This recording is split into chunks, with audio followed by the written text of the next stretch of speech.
Hello and welcome back to my channel. ताम्रपाषाण युग। अब तक हम ये जान चुके हैं कि वह युग जिसमें मनुष्य तांबे और पत्थर इन दोनों के औजारों का उपयोग करता था उसे हम ताम्रपाषाण युग कहते हैं। आज की वीडियो में हम लोग ताम्रपाषाण युग के महत्व, इसकी विशेषता, इसकी क्या सीमाएं थी और भारत के किन किन स्थलों से यह हमें इसके प्रमाण प्राप्त हुए हैं, इसके बारे में हम लोग अध्ययन करेंगे। So without wasting the time let's get started. जब हम ताम्रपाषाण युग की विशेषताओं के बारे में विचार करते हैं तो सबसे पहले कृषि। इस युग में चावल की खेती के प्रमाण मिले हैं। पूर्वी भागों में चावल तथा पश्चिमी भागों में जौ की अधिकता के प्रमाण हैं। प्रमुख फसलों में जौ, गेहूँ, चावल, बाजरा, ज्वार, रागी, हरे मटर, हरे एवं काले चने के भी प्रमाण मिले हैं। नवादा टोली से बेर की खेती के प्रमाण मिले हैं। वहीं कुछ ऐसे स्थान जहां काली मिट्टी है वहां से कपास की खेती के भी प्रमाण हमें प्राप्त होते हैं। इस युग में पशुपालन का मुख्य उद्देश्य मांस प्राप्ति ही करना था। पशुओं के रूप में भेड़, भैंस, बकरी, सुअर आदि को पाला जाता था। कुछ एक स्थानों से ऊँट के पाले जाने के भी प्रमाण मिले हैं। सुअर को खाने के प्रमाण कहीं से भी प्राप्त नहीं हुए हैं। उपकरण एवं औजार। औजार मुख्यतः तांबे और पत्थर के बने होते थे। कुछ स्थानों से तांबे का मिश्र धातु अर्थात कांस्य के भी प्रमाण हमें मिले हैं। प्रमुख औजारों में चाकू, कुल्हाड़ी, मछली का कांटा, पिन, रड तथा छेनी है, जिनका प्रयोग कर मानव शिकार किया करता था।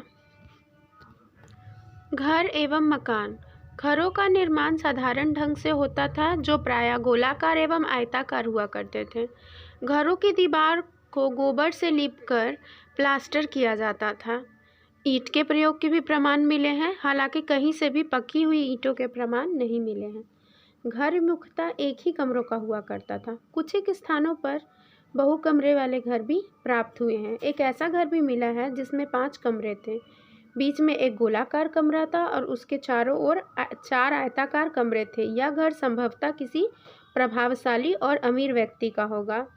इनाम गांव के घरों से ओवन मिले हैं जो कि गर्त आवास थे। ये ओवन आधुनिक ओवन की तरह माइक्रोवेव नहीं थे, बल्कि यह मिट्टी के गर्त चूल्हे थे जिनमें मनुष्य अपने भोजन को पकाया करता था। बर्तन या पॉटरी। इस काल के बर्तन लाल तथा काले या OCP ऑक्योर कलर्ड पॉटरी हुआ करते थे। चाक के प्रमाण भी मिले हैं जो लाल और नारंगी हुआ करते थे। इस काल के बर्तनों पर काले रंग से बहुत सुंदर डिज़ाइन बने रहते थे। इन पर फूल, पेड़, पशु पक्षी आदि के चित्र भी बने होते थे।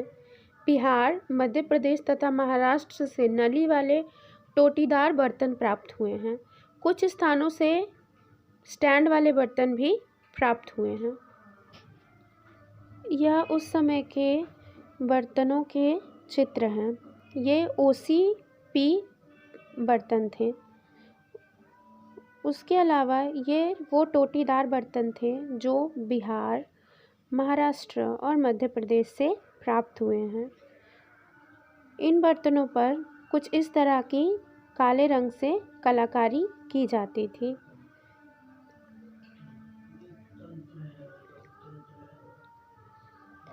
यह स्टैंड वाले बर्तन थे। प्रमुख व्यवसाय में कृषि, पशुपालन के अलावा ठठेरा, हाथी दंत कारीगर, टेराकोटा कलाकार, चूना बनाने वाले आदि भी पाए जाते थे। ताम्रपाषाण युग में इस तरह के व्यवसाय किए जाते थे। वस्त्र। इस काल में मानव कताई एवं बुनाई की कला सीख चुका था तथा वह अच्छे वस्त्र बना के पहनने लगा। महाराष्ट्र से जूट, कपास और रेशम के धागों के प्रमाण मिले हैं। मानव को शुरू से ही आभूषण पसंद थे। इस युग में मानव अर्धकीमती पत्थर, सेमी प्रीशियस स्टोन, मोती आदि से बने आभूषणों को पहना करता था। अंत्येष्टि क्रिया। अंत्येष्टि क्रिया में भी काफ़ी बदलाव आए। कब्र अब घरों के आंगन से प्राप्त हुए हैं, जहाँ उत्तरी भाग में कंकालों का सिर उत्तर दिशा में तथा पैर दक्षिण दिशा की ओर होते थे। साथ ही उनके साथ बर्तन एवं तांबे के भी कुछ सामान प्राप्त हुए हैं। दक्षिण भाग से प्राप्त कंकालों का सिर पूर्व की ओर तथा पैर पश्चिम की ओर था। नवासा से एक बच्चे का कंकाल प्राप्त हुआ है जिसके गले में हार प्राप्त हुआ है, जिससे पता चलता है कि शायद वो किसी अमीर घर का बच्चा हो। कायट से प्राप्त एक नरकंकाल के हाथों में 29 चूड़ियाँ तथा आसपास से 2 अद्भुत कुल्हाड़ियाँ भी प्राप्त हुई हैं। इस तरह से हम देख सकते हैं कि अंत्येष्टि की विधियों में भी काफ़ी परिवर्तन आए थे। मानव इतिहास के काल में ताम्रपाषाण युग का काफ़ी महत्वपूर्ण स्थान रहा है। तो अब हम ताम्रपाषाण युग के महत्व, उसकी सीमाओं के बारे में पढ़ेंगे। ताम्रपाषाण युग का विस्तार लगभग पूरे भारत में था। केवल जलोढ़ क्षेत्र एवं घने जंगलों में से इसके कोई प्रमाण नहीं मिले हैं। ज़्यादातर ताम्रपाषाण युग का जो क्षेत्र था वह पहाड़ी इलाकों में था और उसके आसपास के कुछ नदियों के क्षेत्र में था। इस युग में अधिक कुशल औजार बनने लगे जो कि तांबे और छोटे पत्थर मीन्स माइक्रोलिथ्स के बने थे। मानव धातु को पिघलाने की कला, आर्ट ऑफ स्मिथिंग भी सीख गया था। तभी उसने विभिन्न तांबे को पिघला के विभिन्न तरह के उपकरण बनाना आरंभ कर दिया था। इसी युग में चाक का भी आविष्कार माना जाता है, जिसके साथ मनुष्य ने चाक के विभिन्न तरह के बर्तनों को बनाना भी शुरू कर दिया। कुछ स्थानों पर नवपाषाण काल ही ताम्रपाषाण काल में स्थानांतरित हो गया, मतलब जो न्यू स्टोन एज था वही ट्रांसफर होकर के चाल्कोलिथिक एज बन गया। लोगों को एक जगह से दूसरे जगह नहीं जाना पड़ा, बल्कि वो एक ही स्थान पर रह करके अपना डेवलपमेंट कर पाए, अपना विकास कर पाए और वो लोग ही ताम्रपाषाण युग में प्रवेश कर गए। इस युग में प्रायद्वीपीय भारत मीन्स पेंसुएलर इंडिया जो था, वहाँ के लोग काफ़ी समृद्ध थे। वहाँ बहुत बड़े रूप से खेती होती थी। साथ साथ में वहाँ के कुछ गांव जो कायत, इनाम गांव, इराम आदि जो थे वो काफ़ी अमीर और समृद्ध गांव थे। वहीं उत्तरी भाग में चिरान, पांडी, राजार, ढीवी ये सब गरीब गांव थे। यहाँ खेती बहुत ही अल्प रूप में, कम रूप में हुआ करती थी। ताम्रपाषाण युग की सीमाएं।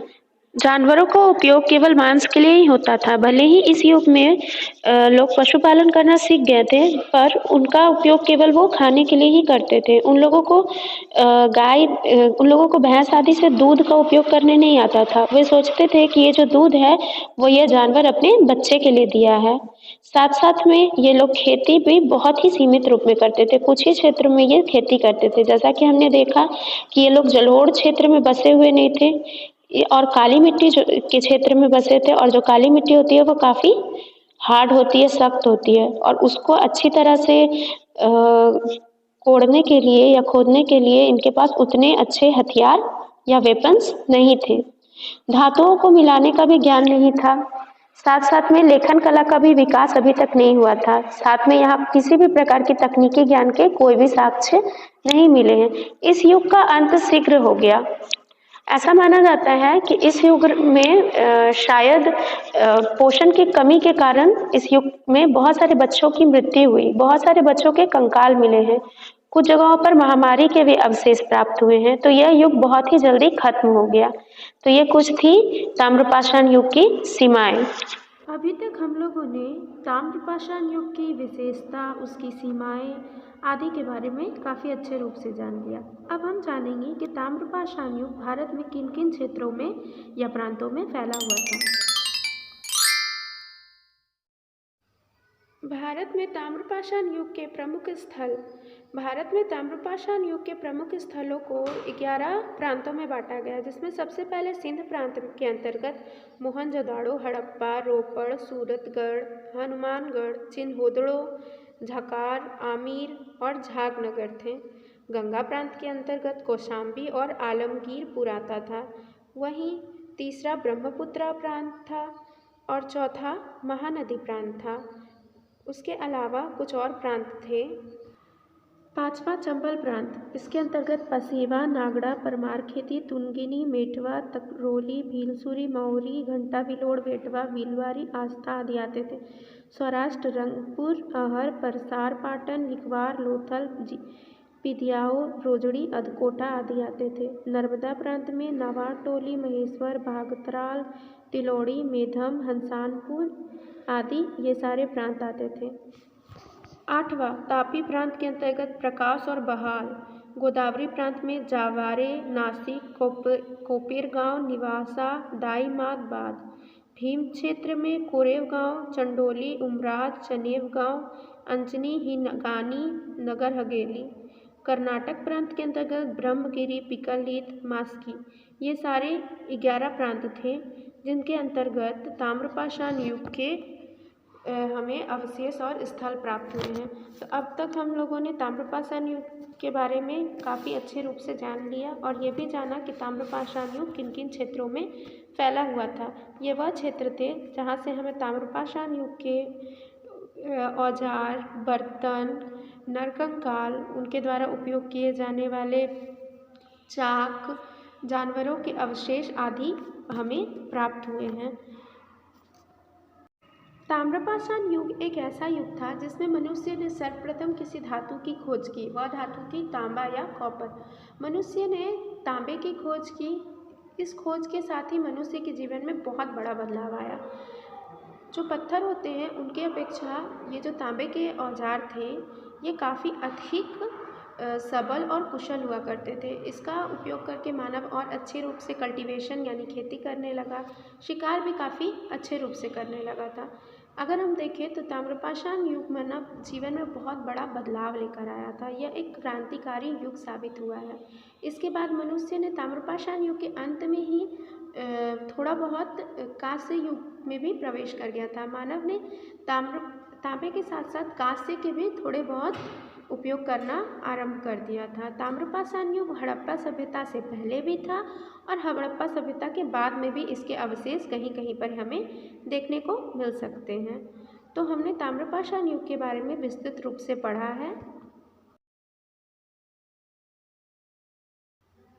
इस ताम्रपाषाण युग के पार्ट 2 वीडियो में हम लोगों ने ताम्रपाषाण युग की शुरुआत, पृष्ठभूमि, उसकी विशेषताएं, उसका महत्व, साथ साथ में इसकी क्या सीमाएं थी ये भी जाना और इसके प्रमुख क्षेत्रों के बारे में भी जाना है।